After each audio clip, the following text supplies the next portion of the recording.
శ్రీమాత్రే నమ. జై గురు దత్తాత్రేయ నమ. ఈ వీడియోలో మనం తులారాశి వారికి వృత్తిపరంగా వారు ఎదుర్కొంటున్నటువంటి సమస్యలకి పరిష్కారం, వారు వృత్తిలో స్థిరంగా ఉండాలంటే ఏం చేయాలి అన్న విషయాన్ని ఈ వీడియోలో పరిశీలిద్దాం. సహజంగా తులారాశి సహజ రాశి చక్రంలో సప్తమ భావం అవుతుంది. సో దానికి అధిపతి కూడా శుక్రగ్రహం. అలాగే వీళ్ళకి దశమ భావం కర్కాటక రాశి, దానికి చంద్రుడు అధిపతి. మరి ఈ కారణాల వల్ల వీళ్ళు స్వతంత్ర వృత్తిలో బాగా రాణించగలుగుతుంటారు. అంటే వాళ్ళు టాలెంట్నే పెట్టుబడిగా తీసుకొని వాళ్ళు దాన్ని రుజువు చేసుకునే విషయంలో బాగా రాణించడం జరుగుతుంది. అది సాధారణంగా నటనా రంగంలో ఉన్నవాళ్ళు, ఇండిపెండెంట్గా ఉన్నటువంటి రాజకీయ నాయకులు, సెలబ్రిటీ రంగంలో ఉన్నవాళ్ళు, ఫ్యాషన్ డిజైనర్స్, ఈ విధంగా క్రియేటర్స్ అందరికీ కూడా ఈ రాశి బాగా రాణించడం జరుగుతూ ఉంటుంది. ఎక్కడికి వెళ్ళినా మంచి గుర్తింపు అది రావటం వల్ల ఇదే రాశిలో తులారాశి అందే శని ఉచ్చులో రావడం, ఇవన్నీ కూడా ఈ రాశి వారికి ఒక అదృష్టవంతమైన రాశిగా చెప్పడం జరిగింది. ఈ రాశిలో ఎవరు జన్మించినా సాధారణ స్థాయి నుంచి ఉన్నత స్థాయికి వెళ్ళడం జరుగుతుంది. వాళ్ళ జీవితంలో వాళ్ళ జన్మ జాతకంలో రాశ్యాధిపతిగా ఉన్నటువంటి శుక్రుడి యొక్క స్థితి, దశమాధిపతి అయినటువంటి చంద్రుడి యొక్క స్థితి, అలాగే ప్రధాన వృత్తికారకుడైనటువంటి సహజంగా మాస్కారకుడైనటువంటి శని భగవానుడు ఎంత బలంగా ఉంటే వీళ్ళు అంత బాగా రాణించగలుగుతారు. ఈ తులారాశి వారికి శని ఉచ్చులో ఉన్న అత్యంత బలవంతుడై ఉన్నప్పుడు ఈ రాశి వారికి మరి అటు రాజకీయ రంగం అయినా అవచ్చు, సినిమా రంగం అయినా రాణించు, వాళ్ళు వ్యాపార పరంగానే బాగా రాణించగలుగుతూ ఉంటారు. స్వతంత్ర వృత్తిలోనే బాగా రాణించగలుగుతూ ఉంటారు. అయితే వీళ్ళు రెండు రకాలుగా వాళ్ళ జీవితం నడుస్తూ ఉంటుంది. ముందు ఏ వృత్తిలో ఉన్నా తర్వాత వాళ్ళు అనుకున్న సాధించిన తర్వాత వేరే వృత్తిలోకి మారడం జరుగుతూ ఉంటుంది. అందుకని ప్రధానంగా వీళ్ళు వృత్తి ఎప్పుడు కూడా సడన్ గా చేంజ్ అవ్వడం జరుగుతూ ఉంటుంది. ఆ చేంజ్ ఎప్పుడు కూడా ఉన్నతంగానే ఉండడం జరుగుతూ ఉంటుంది. మరి ఈ కారణం వల్ల ఇది జరుగుతుంది. వారి యొక్క జన్మ జాతకంలో శని భగవానుడు రవితో సూర్య భగవానుడితో కలిసి ఉంటే అది ఇంపార్టెంట్గా రాజకీయ రంగంలో కానీ ప్రభుత్వ రంగంలో ఉన్నత స్థాయి ఉద్యోగంలో కానీ చేరే అవకాశం ఉంటుంది. అలాగే శని శుక్రులు కలిసి ఉన్నప్పుడు జీవితంలో వాళ్ళు చాలా సినిమా ఫీల్డ్లో కానీ, కంప్యూటర్ రంగంలో కానీ, యానిమేషన్ రంగంలో కానీ, లేదంటే పెద్ద పెద్ద సినిమా కాంప్లెక్స్లు, సినిమా థియేటర్లు, సినిమా స్టూడియోలు, అలా క్రియేటివ్గా బాగా రాణించగలుగుతుంటారు. ఇదే కాంబినేషను అంటే తులారాశిలో జన్మించి శుక్రుడు శని కలిసి ఉన్నటువంటి స్త్రీల జాతకంలో వాళ్ళు ఉన్నత స్థాయి అధికారులుగాను అలాగే రాజకీయవేత్తలుగాను బాగా రాణించడానికి ఇది అవకాశం ఉంటుంది. ప్రధానంగా దశమాధిపతి చంద్రుడు కూడా మంచి బలంగా ఉండాలంటే ఒకవేళ అష్టమ స్థానమైనటువంటి వృషభంలో ఉచ్చులో ఉన్న మిత్రక్షేత్రాల్లో ఉన్న అనుకూలిస్తూ ఉంటుంది. అది చంద్రుడు పాపగ్రహాలతో కలిసిన నీచలో ఉన్న ఉద్యోగంలో సరిగ్గా రాణించకపోవడం, ఉద్యోగపరంగా బ్యాడ్ నేమ్ రావడం, ఉన్న ఉద్యోగాన్ని పోగొట్టుకోవడం, ఇవన్నీ కూడా నడుస్తూ ఉంటాయి. అయితే శుక్రుడు మరి వీళ్ళ జాతకంలో రాశ్యాధిపతి ఎంత బలంగా ఉంటే అంటే స్వక్షేత్రంలో కానీ ఏదన్నా యోగంలో అంటే ఏదన్నా భద్ర మహాపురుష యోగంలోనో ఈ పంచమహాపురుష యోగాల్లో ఒక యోగంలో ఉన్నప్పుడు జాతకుడు స్వశక్తితో జీవితంలో పైకి రావడం జరుగుతుంది. బట్ ఏదైనా వీళ్ళ జాతకంలో వృత్తిపరంగా ఉన్నత స్థాయికి రావాలి, బలంగా ఉండాలంటే శని నెంబర్ 1గా బలంగా ఉండాలి, శుక్రుడు బలంగా ఉండాలి, అలాగే చంద్రుడు బలంగా ఉండాలి. ఈ మూడు బలంగా ఉన్నప్పుడు వారు ఏ స్థితిలో జన్మించినా ఖచ్చితంగా ఉన్నత స్థాయిలోకి వెళ్ళడం జరుగుద్ది. అలాగే ఇదే రాశిలో అంటే ఈ తులారాశిలో తులా లగ్నంలో మరి చంద్రుడు ఉండగా తులారాశి అవుతుంది కాబట్టి అప్పుడు వీళ్ళు ఉన్నతంగా రాణించగలుగుతారు. తులారాశిలో శుక్రుడున్న బాగా రాణించగలుగుతుంటారు.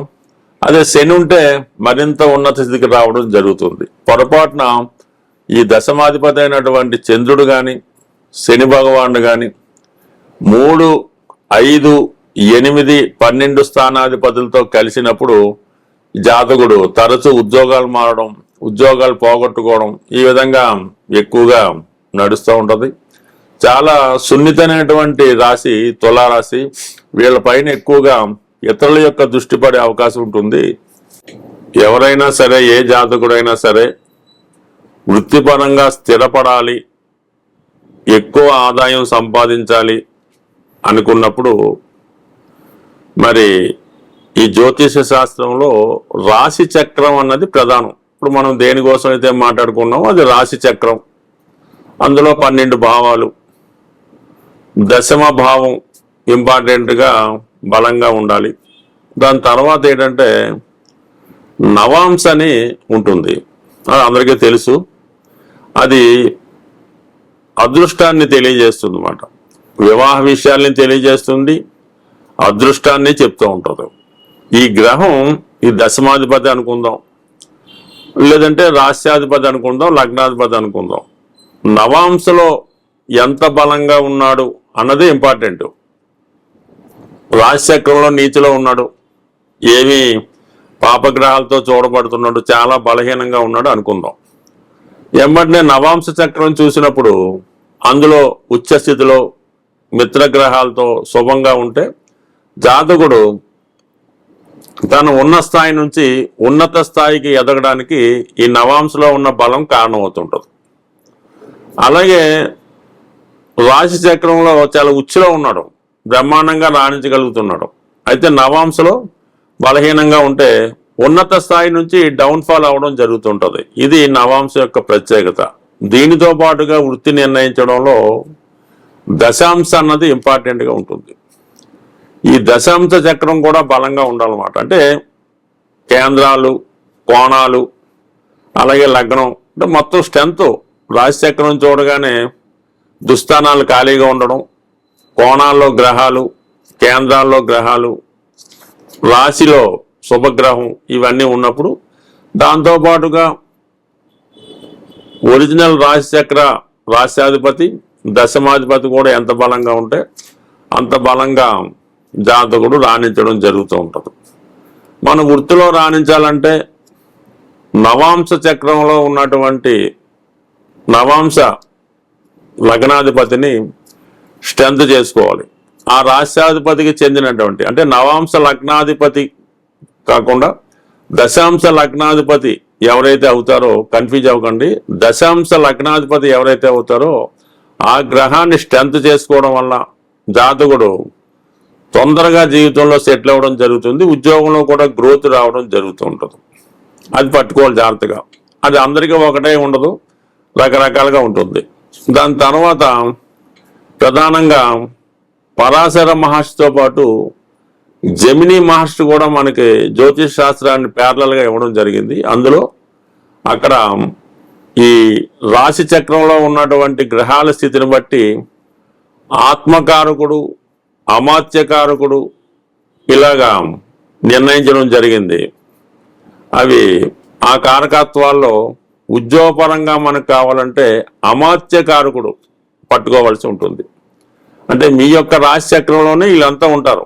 ఆత్మకారకుడు, అమాత్యకారకుడు, భాతృకారకుడు, పుత్రకారకుడు ఇవన్నీ ఉంటాయి అన్నమాట. సుమారు 7 కారకత్వాలు ఉంటాయి. అందులో అమాత్యకారకుడిని పట్టుకోవాల్సి ఉంటుంది.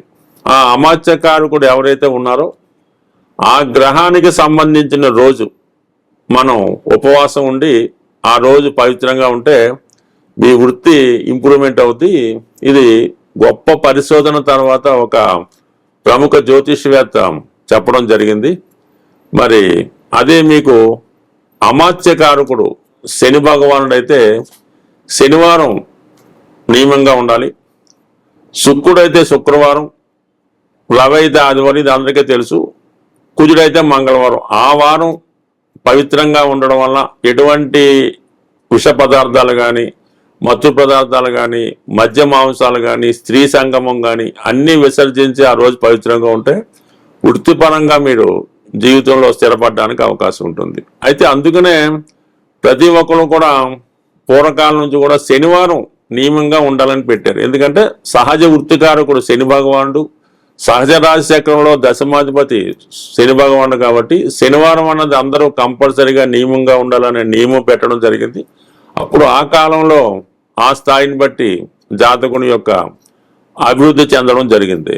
అలాగే ఎవరికైనా ఉద్యోగాన్ని ఇచ్చినా అంటే ప్రభుత్వ కారకుడు యజమాని కారకుడు రవి కాబట్టి ఆదివారం రోజు కూడా కంప్లీట్గా నియమంగా ఉండి ఆ రోజు కూడా ఈ మత్తు పదార్థాలకి మగువకి వారికి దూరంగా ఉంటే కంప్లీట్గా వాడి జీవితంలో చాలా ఉన్నత స్థాయికి వెళ్ళడం జరుగుతుంది. ఇప్పుడు ఈ కాన్సెప్ట్లో ఈ తరచూ ఈ ఉద్యోగాలు పోగొట్టుకోవడానికి ఆర్థిక నష్టానికి కారణం ఏంటంటే సరిగ్గా హైదరాబాద్ లాంటి పెద్ద పెద్ద సిటీలో శనివారం నైట్ మొదలెడుతుంది అనమాట డ్రింకింగ్ కానీ వ్యసనం కానీ. ఆదివారం అంతా కంటిన్యూ చేసి సోమవారం మార్నింగ్ దాకా పూర్తిగా శని ఆదివారాలు భ్రష్టు పట్టడంతో వాళ్ళకి సడన్గా ఉద్యోగాలు పోవడం, ఇల్లీగల్ కాంట్రాక్ట్స్, ఎంత పెద్ద స్థాయిలో ఉన్న ఇబ్బందులు పడడానికి ప్రధానంగా ఈ శని ఆదివారాలు పవిత్రంగా ఉండకపోవడానికే ఈ ప్రధాన కారణంగా ఈ వృత్తి పోగొట్టుకోవడానికి కారణం అవుతుంది. దీన్ని అందరూ అబ్జర్వ్ చేసుకొని జాగ్రత్తగా ఆ శని ఆదివారాలు మీరు నియమంగా పాటించగలిగితే చాలా ఉన్నత స్థాయికి ఎదుగుతారు. ఉద్యోగం పోవటం కానీ ఇటువంటి ఇబ్బందులు లేకుండా అసలు వైవాహిక జీవిత బంధం కూడా ఈ 2 వారాలు చేసుకుంటే చాలా చక్కగా సాగే అవకాశం ఉంటుంది. స్వస్తి.